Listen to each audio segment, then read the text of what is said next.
Assalamualaikum warahmatullahi wabarakatuh. Perkenalkan, nama saya Teguh Kurniawan, NIM 1914040071 dari Tadris Matematika B, Fakultas Tarbiyah dan Keguruan Universitas Islam Negeri Imam Bonjol Padang. Baiklah, pada video kali ini saya akan menjelaskan jawaban soal ujian akhir semester saya pada mata kuliah evaluasi pembelajaran matematika. Baiklah, langsung saja kita masuk kepada soalnya. Yang pertama yaitu pengertian validitas dan macam-macam validitas. Validitas merupakan suatu keadaan yang menggambarkan ketepatan dan kesahihan pada suatu instrumen yang digunakan dalam suatu penelitian. Validitas adalah suatu ukur yang menunjukkan tingkat kevalidan atau kesahihan suatu instrumen. Prinsip validitas adalah pengukuran dan pengamatan yang berarti prinsip keandalan instrumen dalam mengumpulkan data. Instrumen harus dapat mengukur apa yang seharusnya diukur. Jadi validitas lebih menekankan pada alat pengukuran atau pengamatan. Macam-macam validitas. Validitas isi. Validitas isi suatu tes mempermasalahkan seberapa jauh suatu tes mengukur tingkat penguasaan terhadap isi suatu materi tertentu yang seharusnya dikuasai sesuai dengan tujuan pengajaran. Dengan kata lain, tes yang mempunyai validitas isi yang baik ialah tes yang benar-benar mengukur penguasaan materi yang seharusnya dikuasai sesuai dengan konten pengajaran yang tercantum dalam garis-garis besar program pengajaran. Menurut Gregory, validitas isi menunjukkan sejauh mana pertanyaan tugas atau butir dalam suatu tes atau instrumen mampu mewakili secara keseluruhan dan proporsional perilaku sampel yang dikenai tes tersebut. Artinya, tes mencerminkan keseluruhan konten atau materi yang diujikan atau yang seharusnya dikuasai secara proporsional. Selanjutnya, validitas empiris. Validitas empiris sama dengan validitas kriteria yang berarti bahwa validitas ditentukan berdasarkan kriteria, baik kriteria internal maupun kriteria eksternal. Kriteria internal adalah tes atau instrumen itu sendiri yang menjadi kriteria. Sedangkan kriteria eksternal adalah hasil ukur instrumen atau tes lain di luar instrumen itu sendiri yang menjadi kriteria. Ukuran lain yang sudah dianggap baku atau dapat dipercaya dapat pula dijadikan sebagai kriteria eksternal. Selanjutnya, validitas konstruk. Menurut Dejali dan Puji, validitas konstruk adalah validitas yang mempermasalahkan sejak berapa jauh item-item tes mampu mengukur apa-apa yang benar-benar hendak diukur sesuai dengan konsep khusus dan definisi konseptual yang telah ditetapkan. Selanjutnya, pertanyaan nomor 2. Pengertian reliabilitas dan macam-macam reliabilitas dan bagaimana cara mengukurnya. Kata reliabilitas dalam bahasa Indonesia yang digunakan saat ini sebenarnya diambil dari kata reliability dalam bahasa Inggris dan berasal dari kata reliable, yang artinya dapat dipercaya, keajegan, konsisten, keandalan, dan kestabilan. Suatu tes dapat dikatakan reliable jika tes tersebut menunjukkan hasil yang dapat dipercaya dan tidak bertentangan. Selanjutnya, jenis-jenis reliabilitas. Reliabilitas konsistensi tanggapan. Reliabilitas ini selalu mempersoalkan mengenai tanggapan responden atau objek terhadap tes tersebut apakah sudah baik atau konsisten. Dalam artian, apabila tes yang telah dicobakan tersebut dilakukan pengukuran kembali terhadap objek yang sama, apakah hasilnya masih tetap sama dengan pengukuran sebelumnya? Jika hasil pengukuran kedua menunjukkan ketidakkonsistenan, maka hasil pengukuran tersebut tidak menggambarkan keadaan objek yang sesungguhnya. Reliabilitas konsistensi gabungan item. Reliabilitas ini terkait dengan konsistensi antara item-item suatu tes atau instrumen. Apabila terhadap bagian objek ukur yang sama, hasil pengukuran melalui item yang satu kontradiksi atau tidak konsisten dengan hasil ukur melalui item yang lain, maka pengukuran dengan tes sebagai tuan itu tidak dapat dipercaya. Untuk itu, jika terjadi hal demikian, maka kita tidak bisa menyalahkan objek ukur melainkan alat ukur yang dipersalahkan dengan mengatakan bahwa tes tersebut tidak reliabel atau memiliki reliabilitas yang rendah. Selanjutnya, pengujian reliabilitas instrumen. Pengujian reliabilitas instrumen menurut Sugiono dapat dilakukan secara eksternal dan internal. Secara eksternal, pengujian dilakukan dengan tes retest, ekuivalen dan gabungan keduanya. Secara internal, pengujian dilakukan dengan menganalisis konsistensi butir-butir yang ada pada instrumen dengan teknik-teknik tertentu. Yang pertama, tes retest. Instrumen penelitian dicobakan beberapa kali pada responden yang sama dengan instrumen yang sama dengan waktu yang berbeda.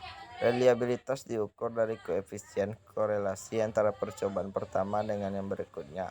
Bila koefisien korelasi positif dan signifikan, maka instrumen tersebut adalah dinyatakan reliable.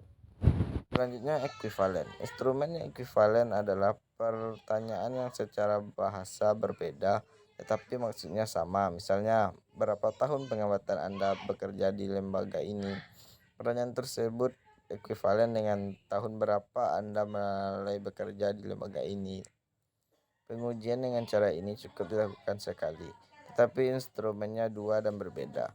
Pada responden yang sama, reliabilitas diukur dengan cara mengkorelasi antara data instrumen yang satu dengan instrumen yang dijadikan ekuivalennya. Bila korelasi positif dan signifikan, maka instrumen dapat dinyatakan reliable. Selanjutnya, gabungan. Pengujian dilakukan dengan cara mencobakan dua instrumen yang ekuivalen beberapa kali ke responden yang sama. Cara ini merupakan gabungan dari tes retest dan ekuivalen. Reliabilitas instrumen dilakukan dengan mengkorelasi dua instrumen. Setelah itu dikorelasi pada pengujian kedua dan selanjutnya dikorelasi secara silang. Jika dengan dua kali pengujian dalam waktu yang berbeda, maka akan dapat dianalisis keenam koefisien reliabilitas. Bila keenam koefisien korelasi itu semuanya positif dan signifikan, maka dapat dinyatakan bahwa instrumen itu reliable. Selanjutnya, internal konsistensi. Pengujian reliabilitas dengan internal konsistensi dilakukan dengan cara mencobakan instrumen sekali saja. Kemudian data yang diperoleh dianalisis dengan teknik-teknik tertentu. Soal yang ketiga yaitu jelaskan apa perbedaan indeks kesukaran, daya pembeda, kriteria penerimaan soal dan apa hubungannya.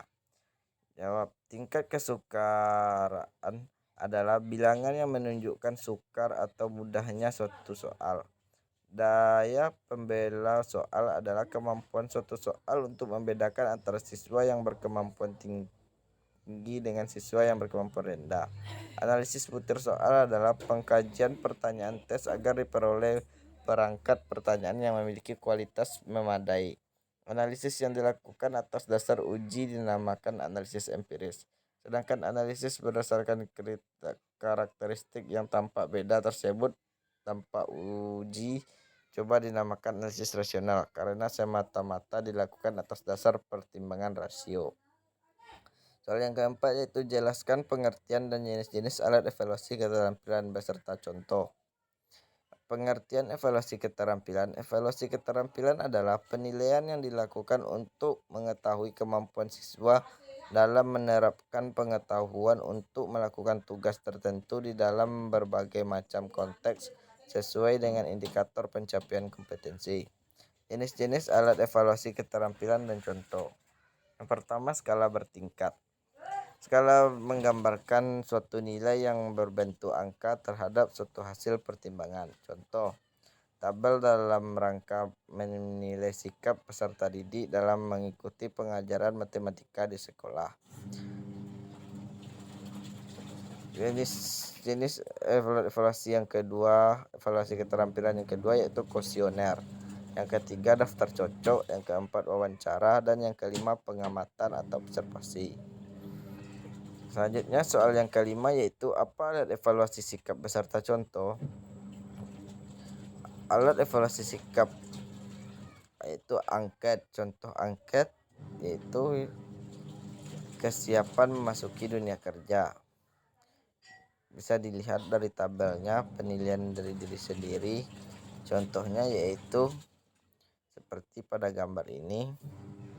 Dan selanjutnya penilaian teman sejawat. Contohnya yaitu seperti lembar penilaian antara peserta didik sikap spiritual. Selanjutnya lembaran observasi, contohnya yaitu lembar observasi guru, portofolio, tentunya itu penilaian portofolio, hasil pengumpulan data atau laporan penelitian dan lain-lain, seperti yang tertera pada layar. Selanjutnya yaitu jelaskan tindakan lanjutan evaluasi. Tindak lanjut evaluasi pembelajaran adalah hal yang dilakukan apabila hasil dari evaluasi pembelajaran kurang sehingga perlu dilakukannya tindak lanjut evaluasi. Evaluasi proses pembelajaran tindak lanjut pada dasarnya berkenaan dengan pembelajaran yang akan dilaksanakan selanjutnya.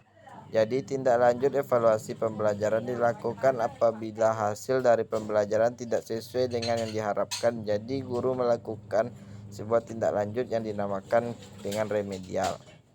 Kegiatan dalam tindak lanjut hasil evaluasi terdiri dari identifikasi kelebihan dan kelemahan laporan hasil evaluasi pembelajaran, peningkatan hasil belajar, dan merancang program pembelajaran remedi.